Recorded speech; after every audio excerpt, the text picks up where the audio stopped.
and South African team on the stage too. Please give them a round of applause.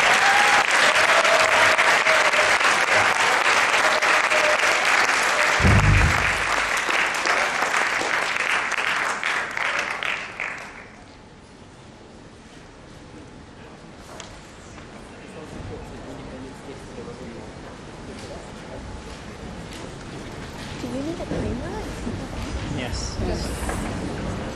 The time already has to be there.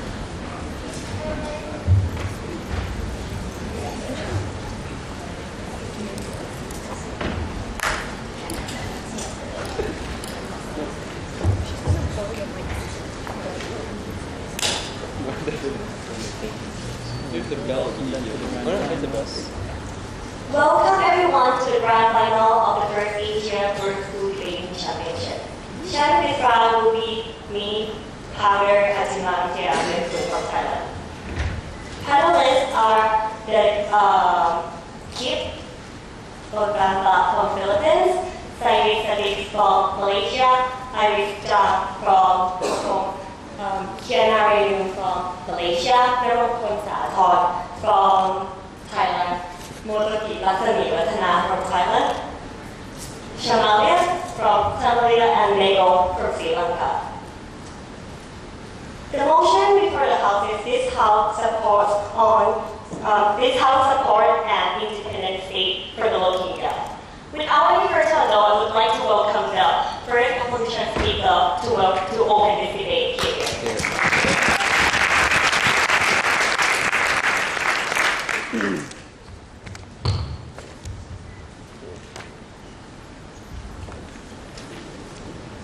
They have no rights, they have no say, and they long to be free one day.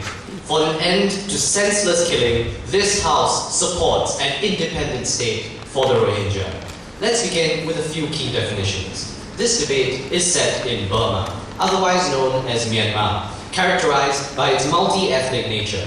The population is majority Burmese Buddhist, with myriad other ethnic religious minorities such as the Kachin and Karen. However, only a select few are officially recognized by the terms of the 1948 Han Long Agreement. As a result, there is widespread sectarian strife as each ethnicity vies for its own autonomy. By the Rohingya, we refer to the ethnically distinctive Muslim people who reside in the western regions of Burma, primarily in Arakan, also known as Rakhine Province, and they number 3 million in total. Under the status quo, the Rohingya are the target of widespread discrimination by all segments of Burmese society, and this is condoned by the government. Their religion pits them diametrically against the Buddhist majority, and they are not considered citizens, but instead, I quote their president in saying, Bengali outsiders, and thus receive no basic rights nor legal recognition. They are the victims of state-endorsed genocide stemming from the 1970s and genocide that persists to this day, with the recent 969 riots of 2012 killing over 90,000 Rohingya and displacing tens of thousands more. An independent state is the condition whereby people are empowered to exercise self-government and sovereignty over their territory. And by support, we mean that we advocate the creation of such a state for the Rohingya through the basic mechanism of mediation and support from supranational organizations. This model, used by the United Nations to great effect in Kosovo and Eritrea, would have the following key features. 1. Negotiations are initiated between Rohingya leaders such as Muhammad Yunus and Nurul Islam, as well as the Burmese government headed by President Thein Sein, and this would be moderated by United Nations envoys.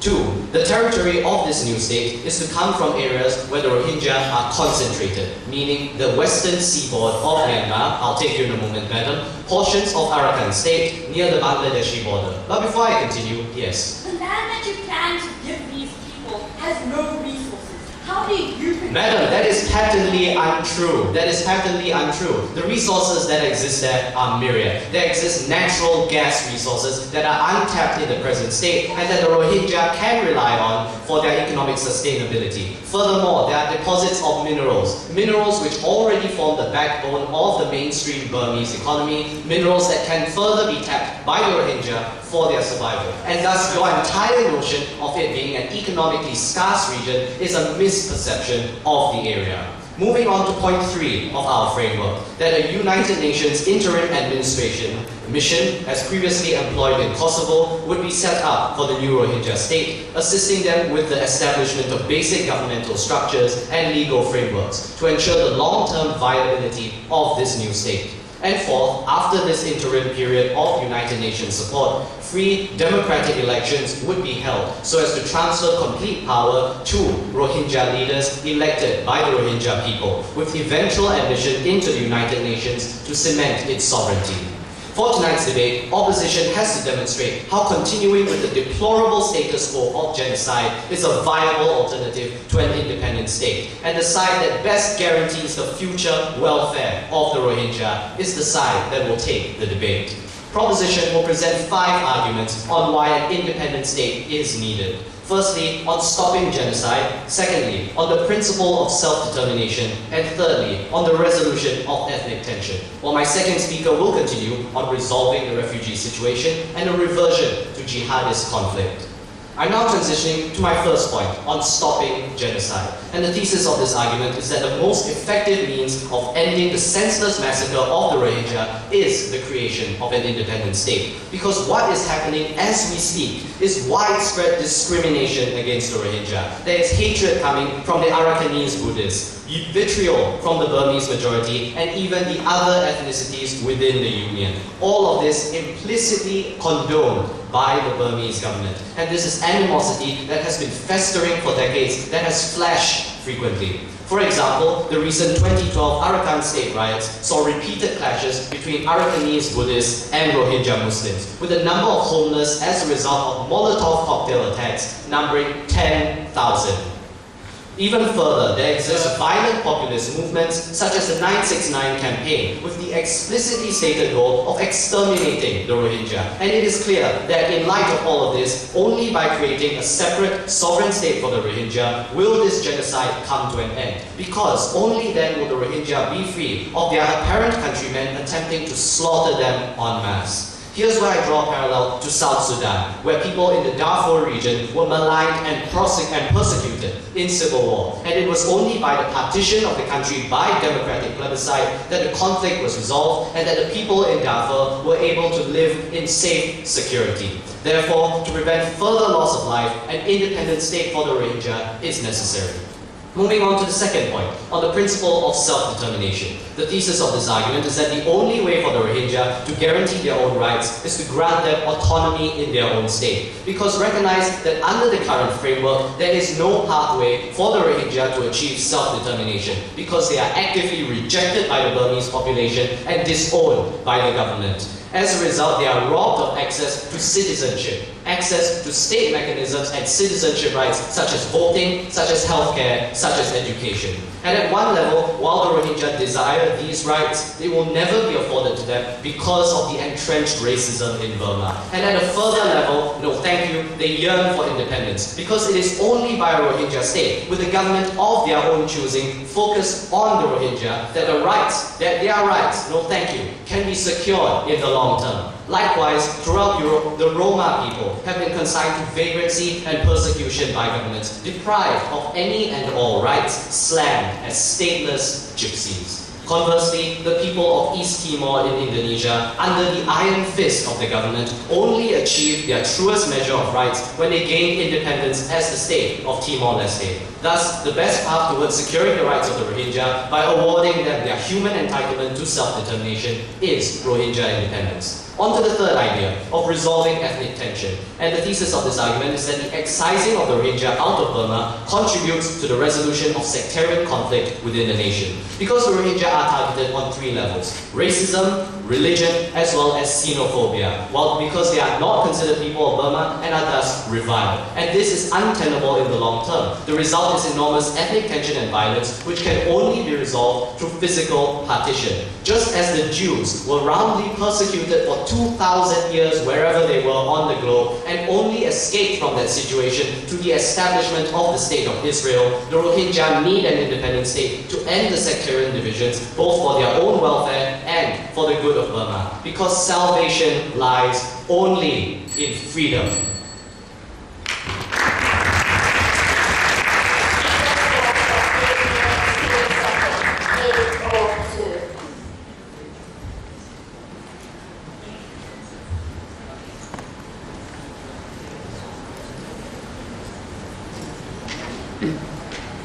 I would like to thank the first opposition speaker, and now I would like to welcome the first opposition speaker to the floor. Here.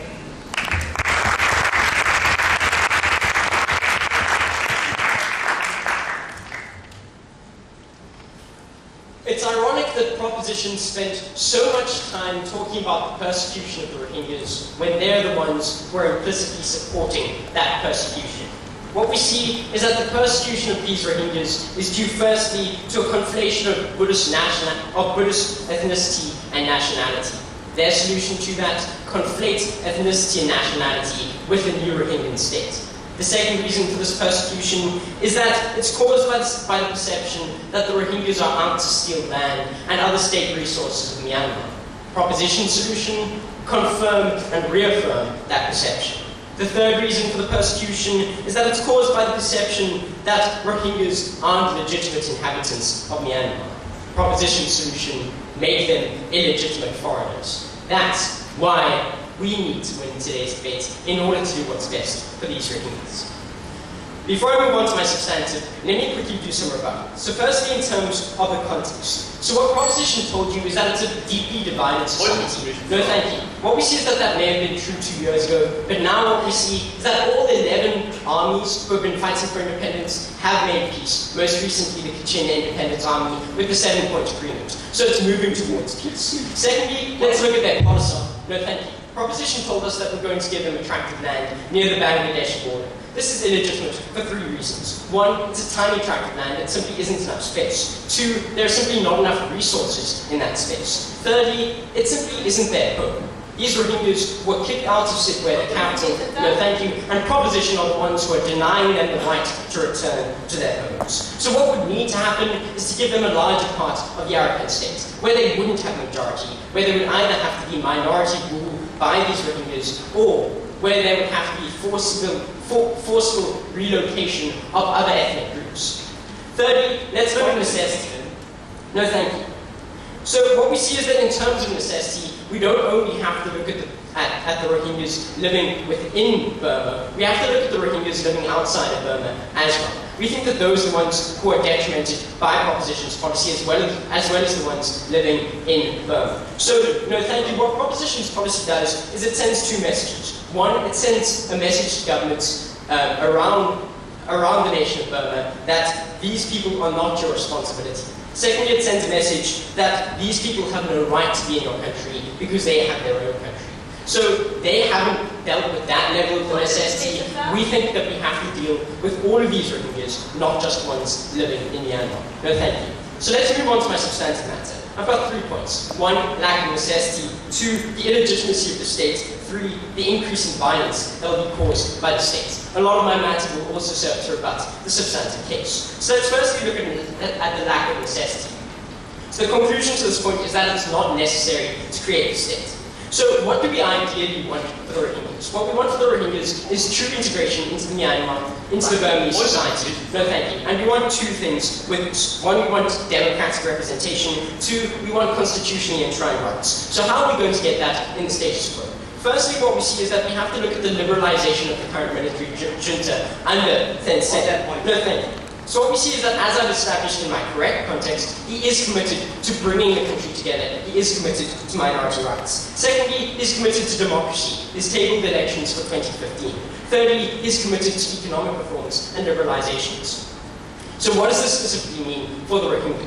Firstly, let's look at democracy and what that will mean. We think that, firstly, if the Rohingya people are provided the vote, they can gain representation within that system. Secondly, assuming but not conceding that the Rohingya won't get that vote, no thank you, they're still going to get indirect representation. What we see is that Aung San Suu Kyi's NLD is likely to take power. She's taken an active stance that the Burmese community should listen to international calls and respect these minority rights. Yes, sir. The last time Aung San Suu Kyi was questioned about her policy and stance towards the Rohingya, she didn't have any answer whatsoever. How is her party ever going to be able to represent the rights and needs of the Rohingya people? Well, the time before the one you're referencing, she said, and I quote, that Burma should listen to international calls to respect minority rights. So she is going to respect that. Secondly, let's look at what economic reforms mean. What we see is that economic reforms mean that the country will become increasingly reliant on external economies. What this is going to mean is that the international community is going to have more influence within that society. We can then use sanctions, and they will then have the incentive to better international relations by complying to international interests and granting these rights. No thank you. Moreover, what we see is that until these changes happen, the status quo is livable. Why? There's international support in terms of aid and in terms of media coverage of these atrocities. We think that because of that, we're going to get change in democracy in the future. But until then, the situation is acceptable. In conclusion, there's no necessity. Secondly, let's look at the illegitimacy of a Rohingya state. So I'll be concluding here that it's illegitimate to create the state. So what Proposition told you in their analysis is that the reason why it's legitimate to create the state is because of the fact that they're a distinct ethnic group and that they deserve the right to self-determination. That's the reason why it's illegitimate. It's specifically illegitimate to create a state with an explicit mandate to a specific ethnic group. That's what's caused the persecution in your model. That's what's going to cause ethnic persecution under an independent Rohingya state. Secondly, what we see is that because of the fact that it's going to be a minority in the state, that's specifically illegitimate. Why? Either there's going to be minority rule, or you're going to have to relocate other Rakhine Buddhists in order to ensure that you can have that democracy and still have a Rohingya state. We don't think it's legitimate just to give them a 1 kilometer tract of land near the Bangladeshi border. In conclusion, this is an illegitimate policy. So now let's look at my third point, which is the increase in violence. I'll be concluding here that an independent Rohingya state will increase violence against Rohingyans. No, thank you. The strategic importance of this is that we cannot support a policy that is aimed to protect Rohingyans, but actually does the opposite. So I'm going to be talking about two types of violence. One, internal violence within this new state, and two, external violence between the Rakhine state and Myanmar proper. No, thank you, sir. So let's firstly look at internal violence in the Rakhine state. So what we see is that under Proposition's model, there would still be different minorities, specifically ethnic Buddhist groups within that independent Rohingya state. So what we see is that their policy is actually going to increase the hatred of Rohingyans by these groups and increase backlash. So what we see is that it legitimizes discrimination, as I told you in my introduction. It legitimizes the perceptions that discrimination is based on. And as a result, we think that we're going to get an increase in that internal violence within that independent Rohingya state. So what we see is that this is vitally important because they're not actually changing anything. Secondly, let's look at the violence between states. So what we see is that there are 4 reasons why this violence is going to increase between these two states. Firstly, what you're going to create is a polarized society, a situation where you have a perception of us versus them. That's going to increase. Secondly, what you see is that you have the militarization of the conflict. At the moment, it's mostly ad hoc, informal groups fighting against one another. Once you make it army versus army, you're going to get much more casualties. Thirdly, what we see is that the animosity is going to continue. And fourth, what we see is that there's an international blind eye that's going to be turned, because the international community generally condemns minority persecution, but they're less reluctant to condemn state-state violence. In conclusion, ladies and gentlemen, what Proposition is doing today is not saving the Rohingyans. They're damning them to more persecution and more violence against them.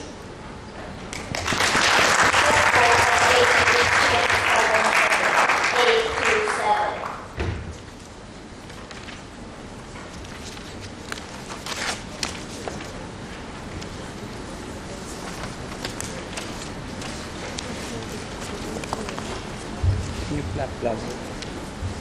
They can't hear.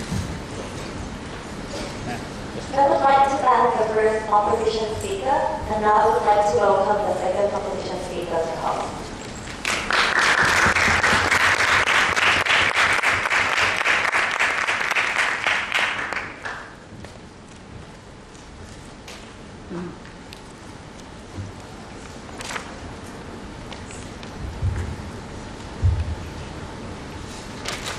Ladies and gentlemen, when dealing with the people denied citizenship and denied life, opposition blindly hoped that for some reason there would suddenly be integration. Integration which hasn't happened for the past decade, integration which hasn't happened for the past century. I'm going to be proving to you why all their matter has completely failed in two big points of contention.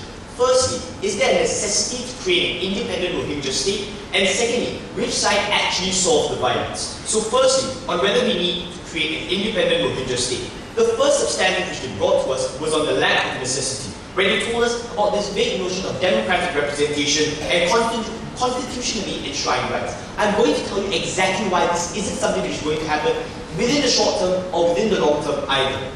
When I brought up to you the example within the POI of Aung San Suu Kyi, that was actually something that happened earlier this year. And the reason why she refused to touch the issue of the Rohingya in Myanmar is because she herself realized that touching the issue of the Rohingya within Myanmar would be an issue that sparks a political suicide. No thank you, sir.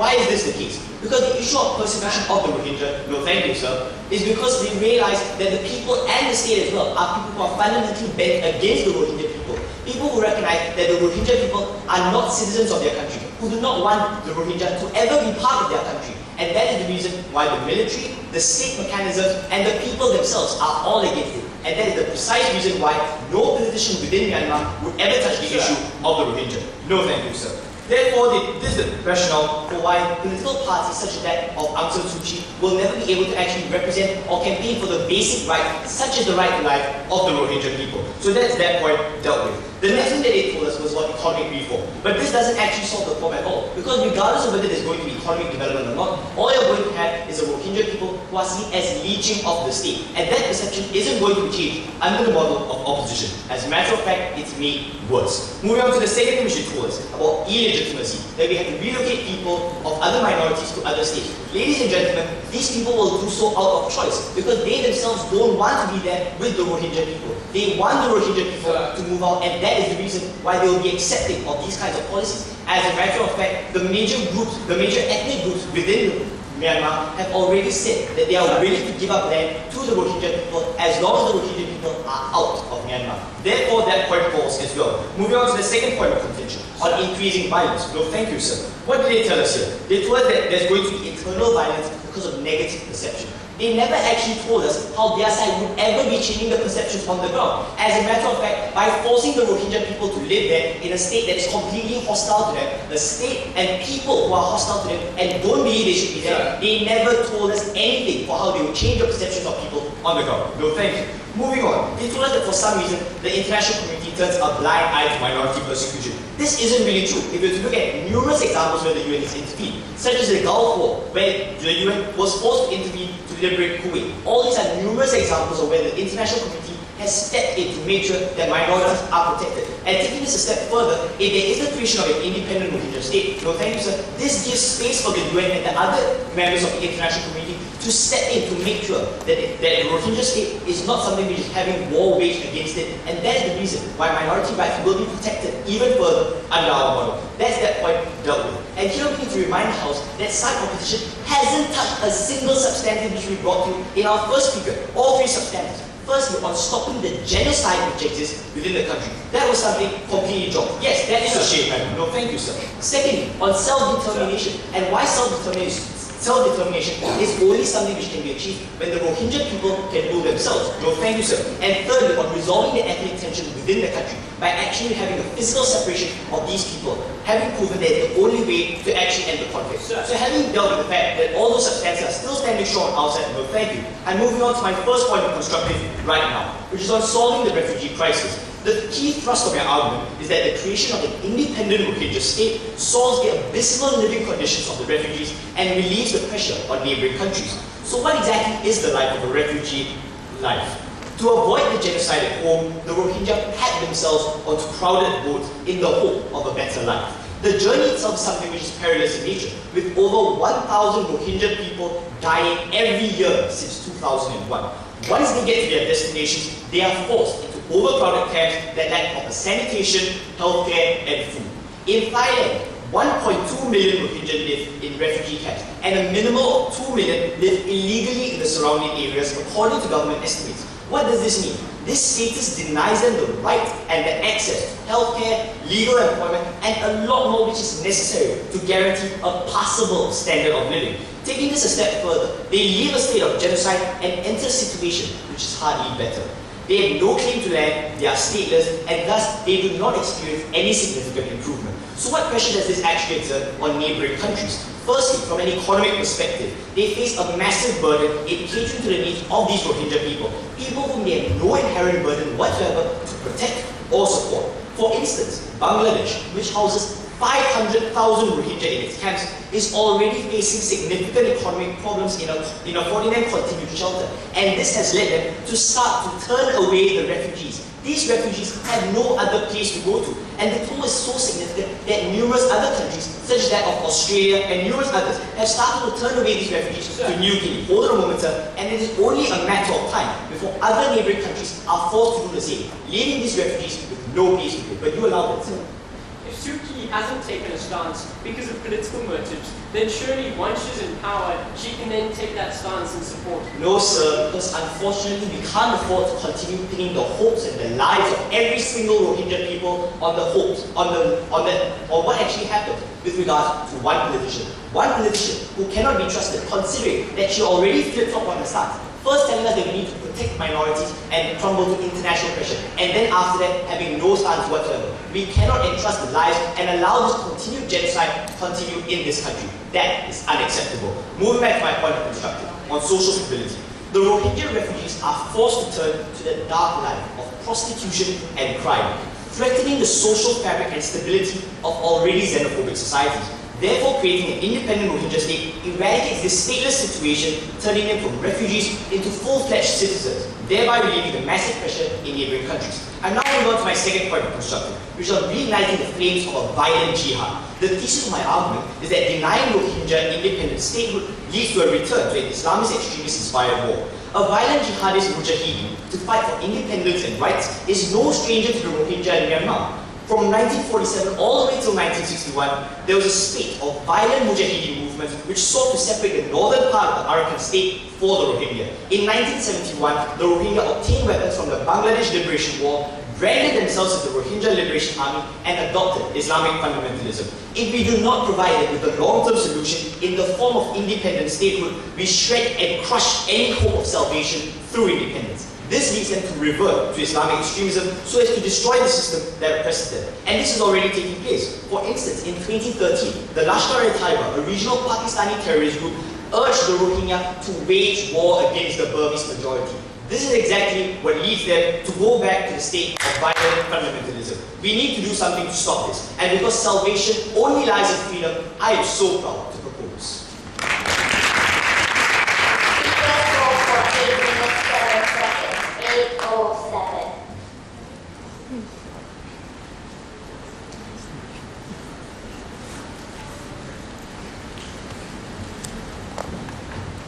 I would like to thank the second proposition speaker, and now I would like to welcome the second opposition speaker on the stage.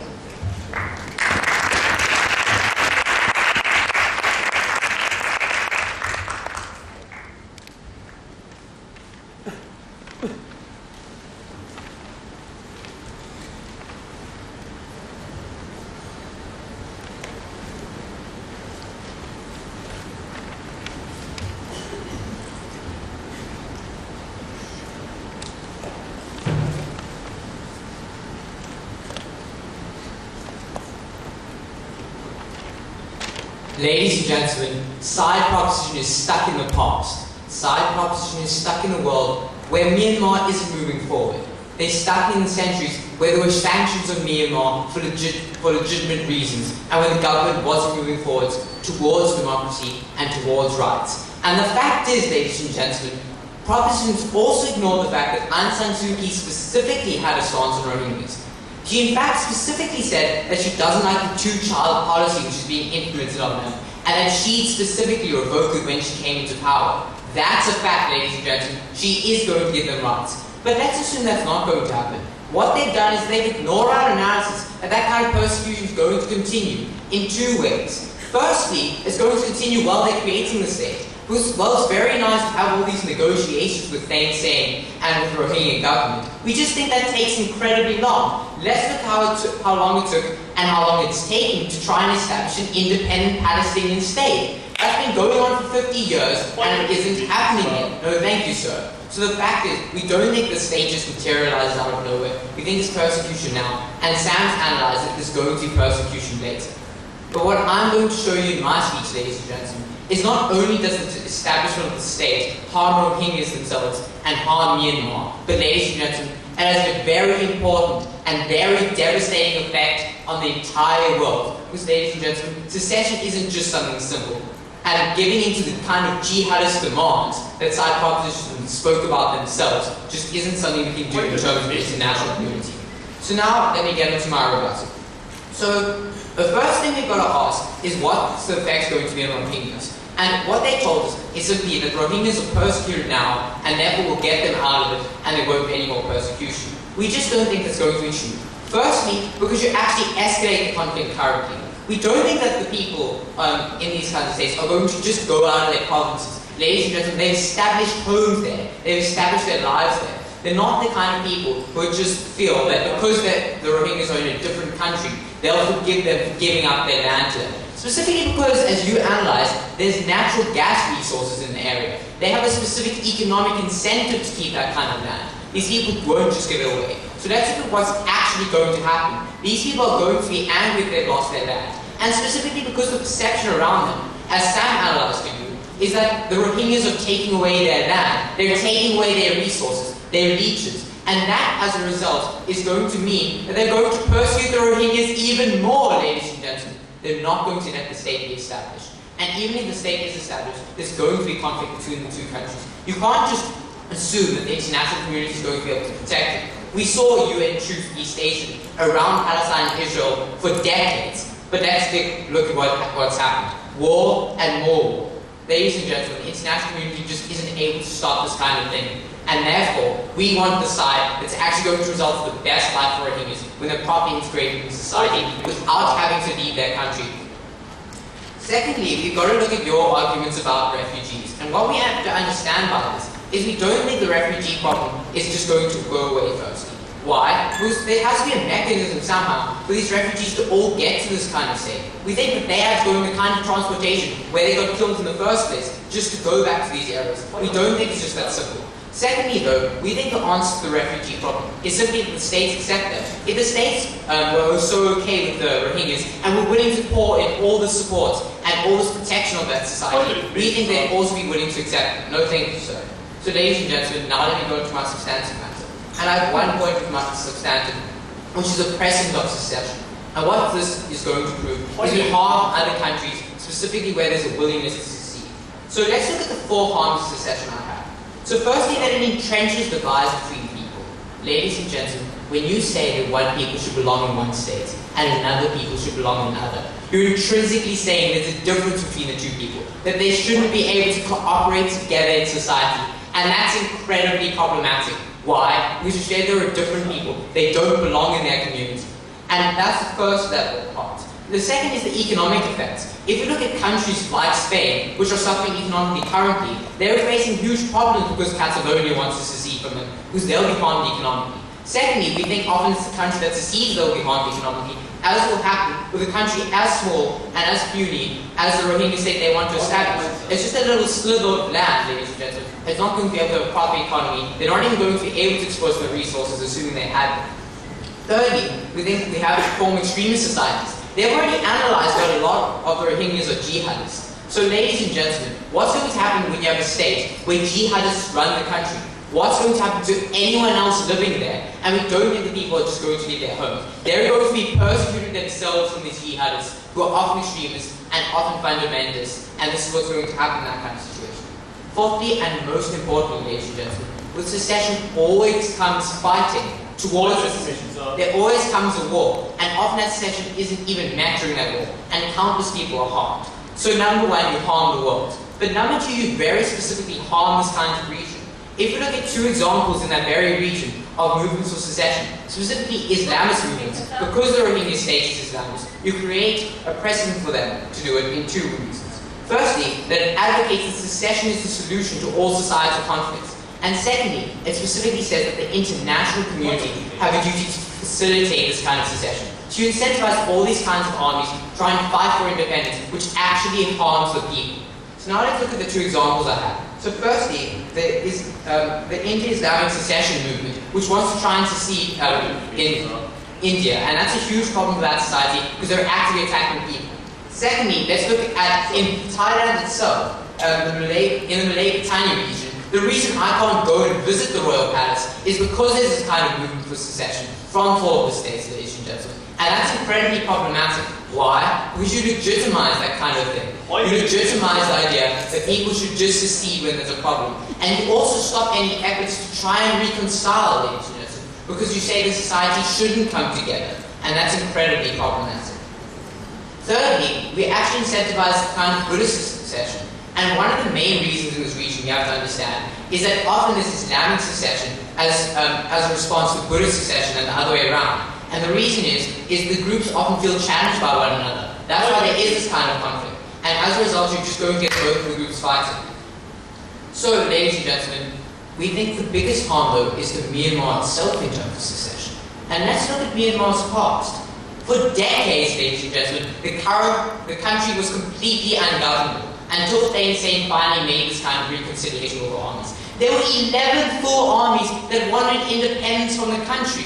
That's incredibly harmful. The people couldn't live in peace because it was constant war that has only recently ended with the 7-point plan. So what do you do when you create a specific independent state for Rohingyas? You say to all those 11 armies that we will create an independent state if you fight hard enough. If you're different from us, you should want an independent state. And that harms Myanmar as a whole, ladies and gentlemen. Not only the 800,000 Rohingyas, which are all the Rohingyas in Myanmar, it's not 3 million in Myanmar. But the fact is, you harm every single other citizen. Because you result in these kinds of wars, in these kinds of battles of secession. You harm Myanmar's process of trying to get together as a country. So, ladies and gentlemen, not only do they harm Rohingya Muslims, but they harm Myanmar itself. They harm Myanmar at the core, and you harm all the process they've made towards reconciliation. So, ladies and gentlemen, the answer is not a new state. The answer is finding the right place in the old one in terms of democracy, in terms of rights. And that's why I'm proud to oppose.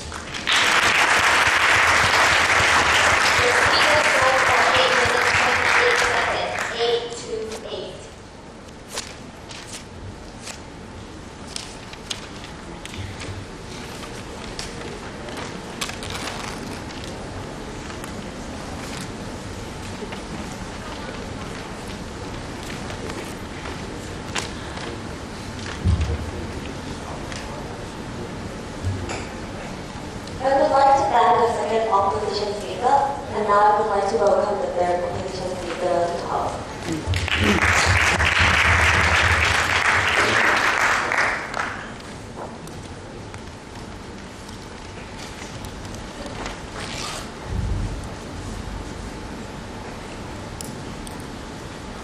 The fundamental key assumption coming from opposition is that forcing people to stay together suddenly solves everything. But ladies and gentlemen, we cannot afford to wait for it to become another Armenia, another Rwanda, and another genocide. It's time we took that step to solve the problem, to solve the conflict through separation. We cannot wait any longer for societal mindset to change, which they never even told us how society's mindset was going to change in the first place and merely assumed that it was going to change. But let's deal with what they tried to tell us in two main points of contention.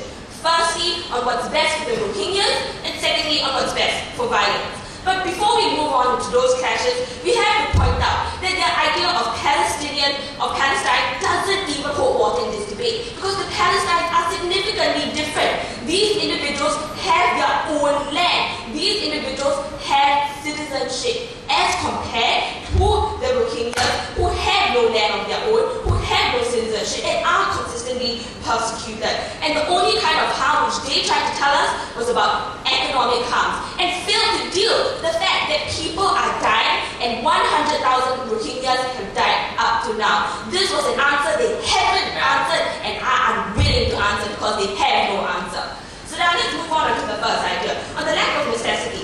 Here they try to tell us that Aung San Suu Kyi is the solution to all of mankind. On the first layer of analysis, it's not true because of the fact that Aung San Suu Kyi has already flip-flopped